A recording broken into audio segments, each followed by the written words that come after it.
संबलपुर में खाद्य जोगाण मंत्री कृष्णचंद्र पात्र समीक्षा बैठक आज संबलपुर जिलार जिला प्रशासन तथा जोगाण विभाग अधिकारी को नहीं समीक्षा बैठक अनुष्ठित होती।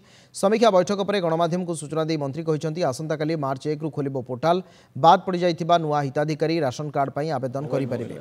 एपर्यंत 4 लाख मृत व्यक्ति नाँ राशन कार्ड कटि सारा आगकू सर्भे होगा सहित समस्त अयोग्य हिताधिकारी राशन कार्ड कटिबो बोली मंत्री कहते।